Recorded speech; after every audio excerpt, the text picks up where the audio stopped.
Однажды в конце лета 2023 года в Уральской тайге произошло нечто, что повергло местных жителей в шок. В густом лесу, вдали от городских шумов и суеты, очевидцы стали свидетелями необычного события. Из-за деревьев раздался пронзительный крик, и на фоне заката появилась фигура, которая заставила замереть всех вокруг. Это была женщина с огромными крыльями, расправленными за спиной. Местные охотники, находившиеся неподалеку, описали, как она пролетела над их головами, оставляя за собой легкий огненный след. Первый свидетель, Иван Петров, в тот момент находился на охоте. Он никогда не ожидал, что увидит в своей жизни нечто подобное. По его словам, крылатая женщина была облачена в белое, а ее волосы развивались на ветру, как будто сами по себе. Сначала Иван подумал, что это какое-то зрелище природы, но потом понял, что такое невозможно. Ему стало страшно, и он бросился обратно к деревне, чтобы рассказать о случившемся. Вскоре новость о женщине с крыльями разлетелась по всей округе. Местные жители были в растерянности. Они не знали, как реагировать на подобные слухи. Некоторые пытались объяснить происшествие с помощью логики, указывая на возможные природные явления или оптические иллюзии. Другие же, напротив, считали это знаком свыше или предзнаменованием чего-то страшного. Легенды о крылатых существах начали всплывать в разговоре, и старики в деревне начали делиться своими воспоминаниями о подобной явлении. Среди местных мифов существовала история о духе тайги, который оберегает леса и их обитателей. По легенде, женщина с крыльями появлялась в моменты, когда экосистема была на грани разрушения. Вдобавок рассказывали о том, что такие существа могут помогать заблудившимся путникам, ведя их к дому.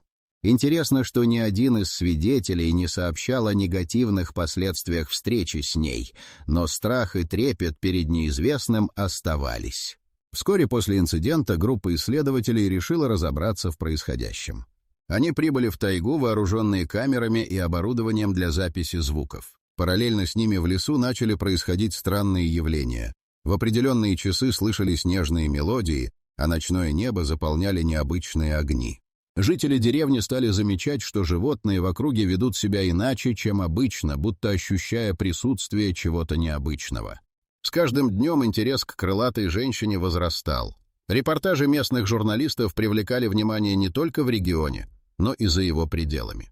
Люди начали приезжать, чтобы увидеть это явление своими глазами. Тайга, долгое время остававшаяся уединенным местом, вдруг оказалась в центре внимания. Каждый новый день приносил новые наблюдения и загадочные происшествия, которые только подогревали интерес и интригу. Ожидание встречи с таинственным существом стало привычным для местных жителей, а также для новых гостей, которые искали ответы на вопросы, о которых никто не мог дать четкого объяснения. Спустя несколько дней после первого появления крылатой женщины доверие к ее существованию стало расти. Местные охотники организовали небольшую экспедицию, чтобы выяснить, откуда могла появиться эта таинственная фигура.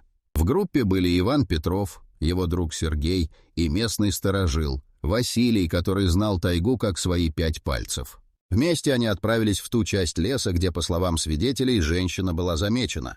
Тайга встретила их тишиной, нарушаемой лишь шорохом листвы и треском веток под ногами. Иван, напряженно вглядываясь в густую зелень, внезапно остановился. Он указал на что-то блестящее между деревьями. Это было небольшое перо, сверкающее на солнце. Оно явно отличалось от обычных птичьих перьев, его размер был значительно больше, а цвет искрящийся с переливами. Сергей наклонился, чтобы поднять его, но Василий резко остановил его, заметив, что перо источает странную энергию. На их пути попалась старая тропа, заросшая кустарником. Она вела глубже в тайгу, и мужики, не раздумывая, ушли по ней. Чем дальше они шли, тем сильнее ощущали, что их кто-то наблюдает. В воздухе витал запах свежесрезанного дерева и чего-то еще трудноопределимого. Внезапно послышался треск, и группа замерла. Вскоре из-за деревьев вышла неведомая тень, которая медленно стала принимать форму. Это была женщина с крыльями, сверкающими на солнце. Она стояла неподвижно, глядя на мужчин. Каждый из них почувствовал прилив адреналина. Иван, сжимая в руках перо, спросил ее, что она здесь делает. Но вместо ответа женщина вдруг взмыла в воздух, ее крылья расправились, и она исчезла в небе. Мужчины остолбенели, не веря своим глазам. Вскоре они стали обсуждать то, что увидели. Каждый из них по-своему интерпретировал происшествие. Василий, ссылаясь на легенды, заявил, что она охраняет лес. Сергей же был уверен, что это явление может быть опасным. На следующий день в деревне вновь заговорили о крылатой женщине. Местные жители начали собираться на вечера, обсуждая прошедшую встречу. Некоторые начали готовить специальные подношения, надеясь привлечь ее внимание. В это время в лесу начали происходить новые события. Люди сообщали о странных звуках, которые доносились из глубины тайги. Дети срывались с мест от ужаса, когда слышали, как над головой пролетали неведомые существа. Сельские старцы предостерегали молодежь от попыток поймать или сфотографировать женщину. Они говорили, что это может вызвать ее гнев. Вместо этого следует уважать ее присутствие и знать, что тайга — это не просто лес, а дом многих духов. Эта мысль только подлила масло в огонь слухов и легенд. Каждый новый день приносил новые истории о ее появлении, и тайга становилась все более загадочной, приковывая внимание как местных жителей, так и исследователей. В воздухе витала атмосфера ожидания, и никто не знал, что произойдет дальше. На следующее утро Иван Петров снова вышел в лес, полон решимости выяснить правду о женщине с крыльями. Он решил, что его опыт охотника поможет ему найти ее следы. Погружаясь в тайгу, он внимательно осматривал землю и деревья, надеясь наткнуться на что-то необычное. Вдруг он заметил свежие следы на земле, которые отличались от обычных звериных отпечатков. Они были странно вытянутыми, с резкими линиями, словно что-то тяжелое касалось земли, но в то же время оставляло легкий отпечаток. На этот раз к нему присоединился Сергей. Оба мужчины, чувствуя себя словно охотники на привале, решили проследовать за следами. Каждое дерево, каждая тень вызывали у них все большее волнение. После нескольких часов поиска они наткнулись на небольшую поляну, где произошло что-то необычное. Листья на земле были вывернуты, как будто кто-то много раз садился и вставал, а в воздухе чувствовался странный запах, напоминающий цветущие растения. В это время к ним присоединился еще один свидетель — местная женщина Анна, которая была известна своими знаниями о тайге и ее обитателях. Она рассказала, что в последние дни слышала странные звуки, напоминающие пение, доносящиеся из глубины леса. Анна также упомянула, что ее дочка видела женщину с крыльями, когда играла вблизи речки. По ее словам, у женщины был добрый взгляд, и она не проявляла никаких признаков враждебности. Сергей, вдохновленный рассказами, предложил устроить встречу свидетелей. Старая деревня, где они жили, наполнилась слухами, и люди не могли оставаться в стороне. Вечером в центре деревни собралось много народу.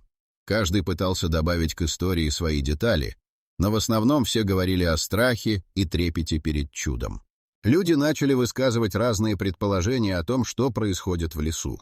Некоторые считали, что крылатая женщина является защитницей, другие же говорили, что ее появление может быть знаком беды.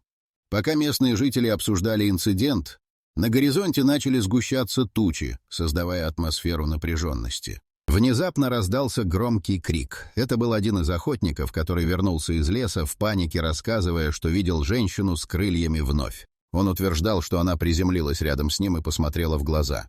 Его голос дрожал, и многие начали сомневаться в его рассказе. Крики и шепоты заполнили площадь, когда жители стали обсуждать, что делать дальше.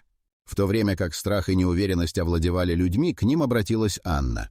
Она призвала всех забыть о страхах и вспомнить о любви к природе. Но ее слова не помогли. Напряжение нарастало. Вскоре жители деревни решили, что нужно выяснить правду о женщине. Их решимость привела к тому, что группа из 10 человек, включая Ивана, Сергея и Анну, отправилась в лес, чтобы встретиться с ней. Каждый из них надеялся увидеть ее, но в глубине души чувствовал, что ситуация может обернуться не так, как они планировали. Напряжение накалялось, пока они шли вглубь тайги, и никто не знал, что их ждет впереди. Группа, состоящая из Ивана, Сергея, Анны и нескольких других местных жителей, углубилась в тайгу. Лес стал густым и мрачным, и каждый шаг отзывался тихим шорохом, который казался громким на фоне растущего напряжения. По мере того, как они продвигались дальше, разговоры о крылатой женщине сменились сплетнями о местных легендах. Анна, обладая богатым знанием о фольклоре, решила рассказать старую историю, связанную с этими местами. «В давние времена, — начала она, — жила в этих лесах девушка, которая могла общаться с духами природы.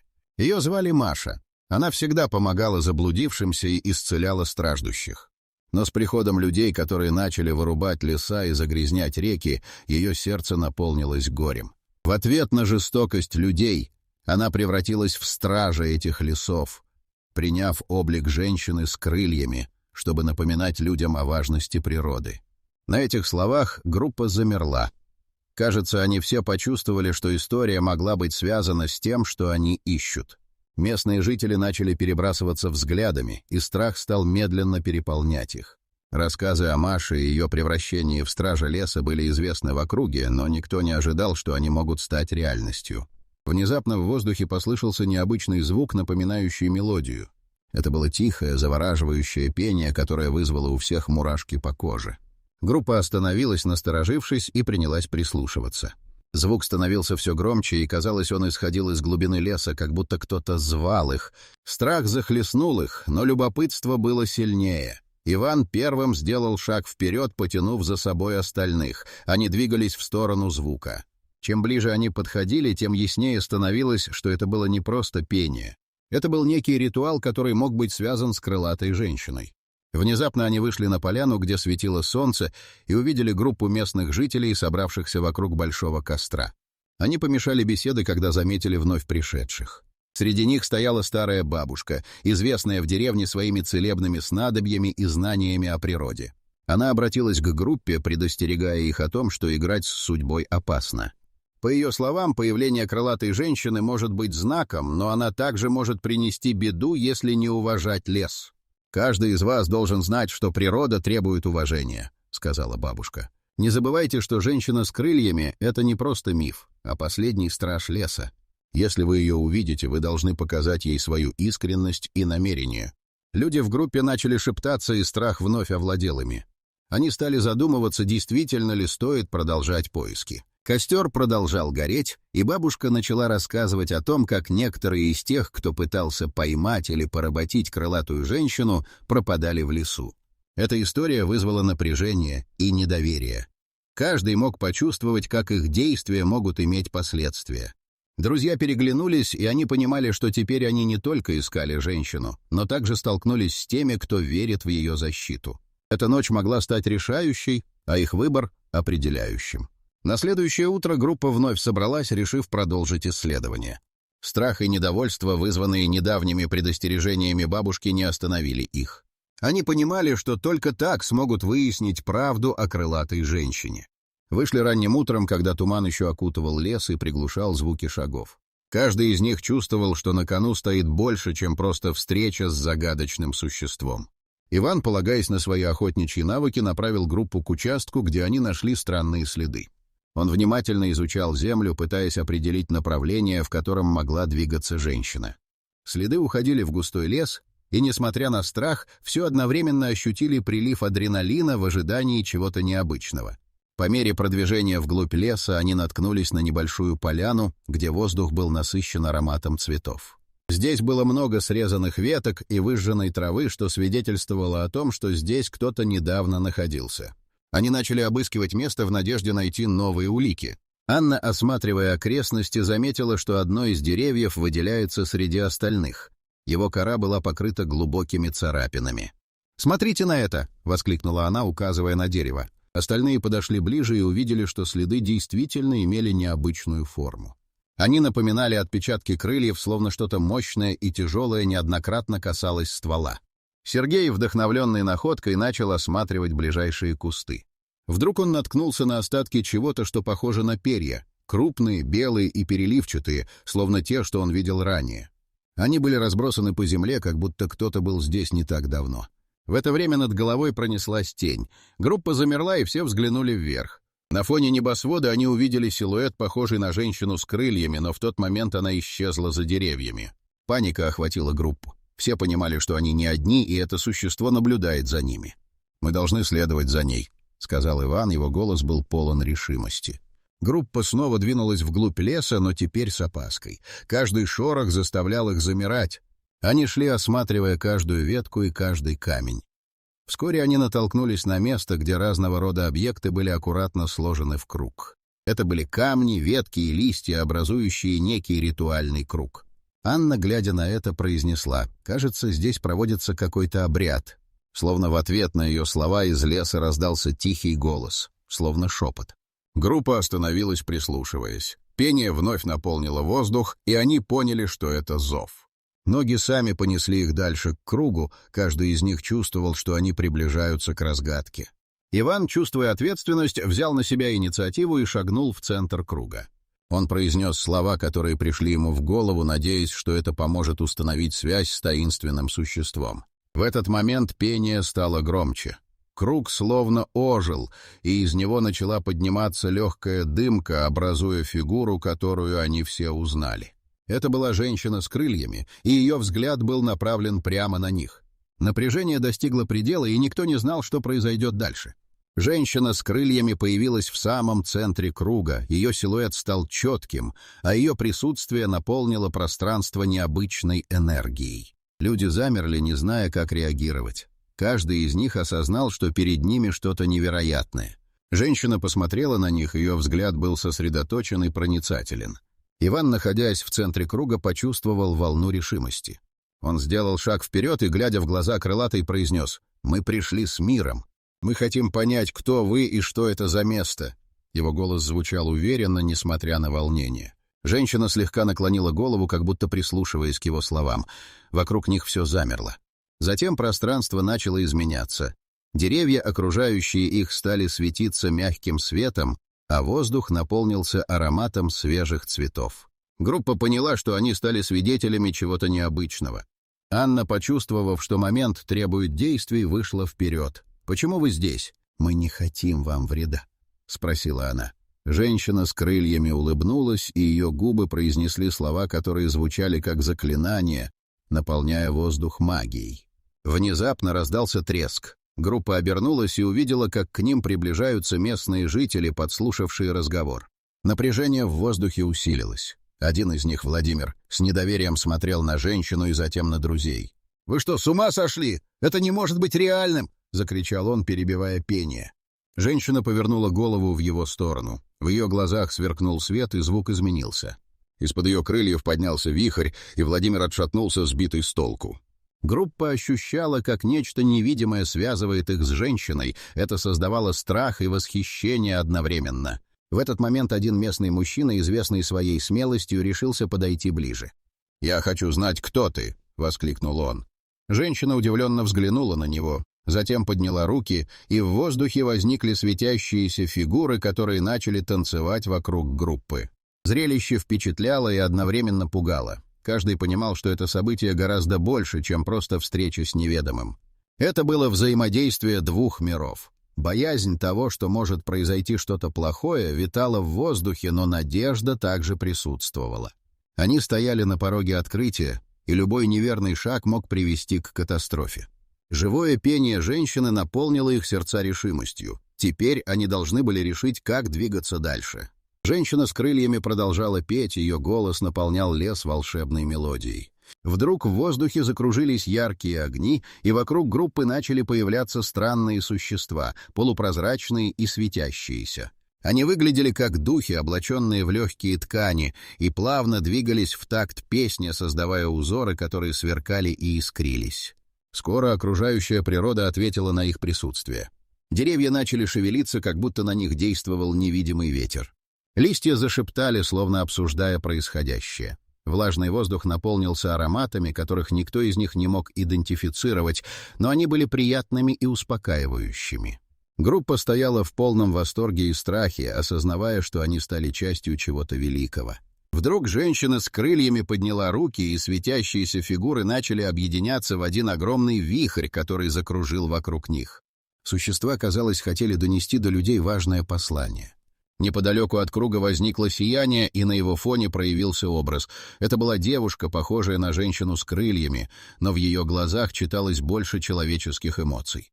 «Я Маша», — произнесла она, ее голос звучал как эхо женского пения. «Я страж этих лесов и хранительница их тайн. Я пришла предупредить вас о том, что ваша небрежность к природе может привести к катастрофе. Леса страдают от вырубки, реки загрязнены, и духи природы теряют свои силы». Каждый в группе замер, осознавая всю тяжесть ее слов. Иван вспомнил рассказы о том, как люди в окрестностях леса не заботились о природе, вырубая деревья ради выгоды. Он вдруг понял, что действия людей могут повлиять на жизнь всех существ в этих местах. Маша продолжила. «Я появилась здесь, чтобы напомнить вам о важности заботы о природе. Я не просто страж, я ее голос. Если вы не изменитесь, тайга будет уничтожена, и я больше не смогу защищать ее». Ее слова пронзили сердца слушателей.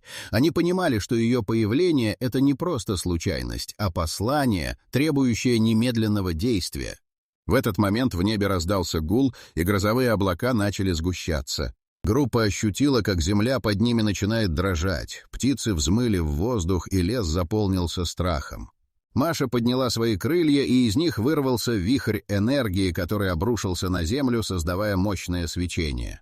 Все присутствующие ощутили, как их охватывает страх. Что-то ужасное может произойти, если они не примут правильное решение. Люди обменялись взглядами, и каждый из них осознал, что должен что-то сделать. «Мы изменим наше отношение к природе!» — воскликнул Иван, его голос прозвучал решительно. Остальные начали поддерживать его слова, и вскоре весь круг звучал единогласным обещанием. Маша улыбнулась, и ее светящиеся фигуры начали подниматься в небо, исчезая в облаках. Свет вокруг них стал тускнеть, и лес снова вернулся к своему прежнему виду. Но в воздухе осталась мощная энергия, и каждый из них знал, что их жизнь теперь изменится. Они стали свидетелями не только появления женщины с крыльями, но и новой цели — защитить лес, который так долго игнорировался. Когда Маша исчезла, наступила тишина.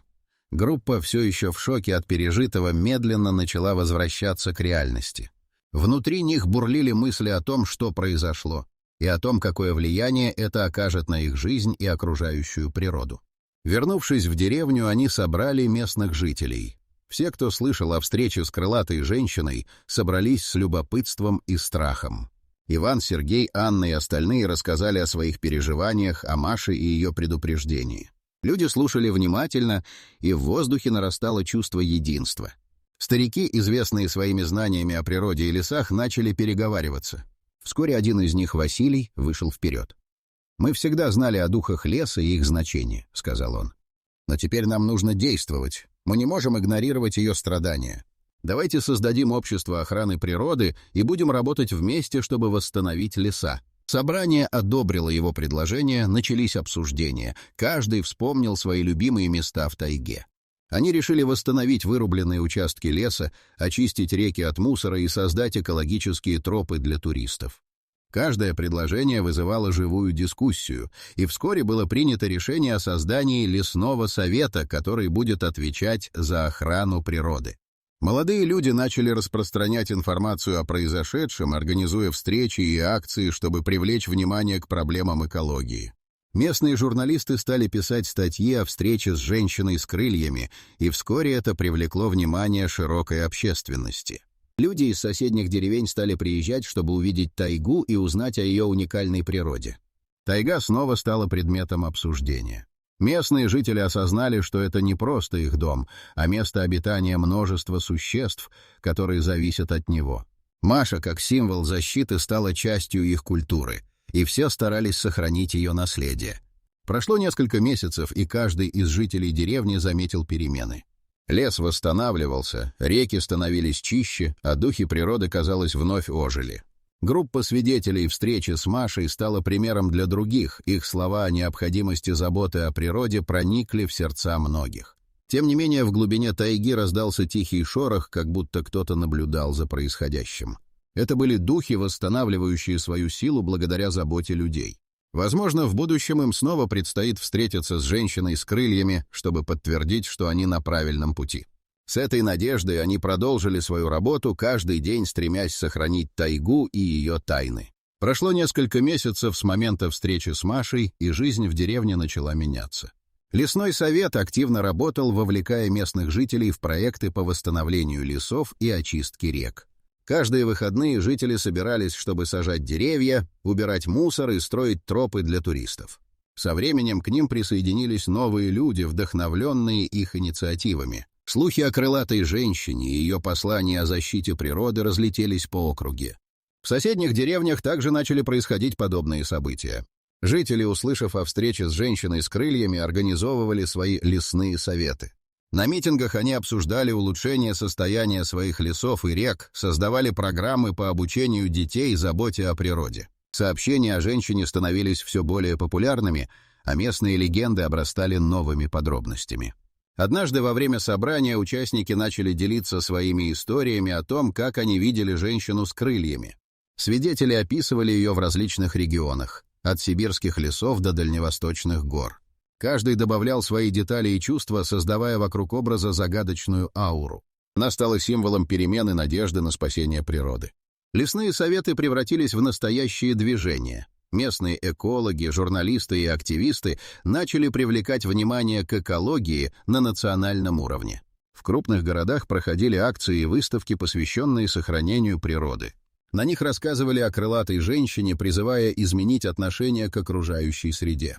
Природа стала темой обсуждения в школах и университетах, художники создавали произведения искусства, вдохновленные образом женщины. В деревню вновь вернулись представители новой экологической организации, которые хотели провести научные исследования в этих местах.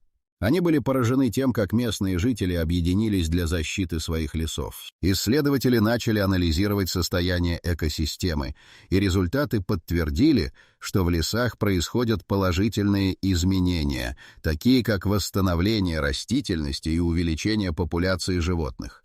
Тем временем в глубине тайги снова раздался шорох. Это были духи природы, укреплявшиеся благодаря заботе людей. Возможно, женщина с крыльями наблюдала за всем этим, продолжая защищать лес и вдохновлять людей на добрые поступки. История о крылатой женщине и ее послании о важности заботы о природе стала не просто легендой, а движением, изменившим жизни многих. Она оставила след в сердцах людей, напомнив, что каждый способен на перемены. Тайга, ее духи и крылатая женщина напоминали, что природа требует уважения и защиты. И хотя они не знали, когда вновь увидят Машу, каждый был уверен, что она всегда будет с ними, пока они заботятся о своем доме.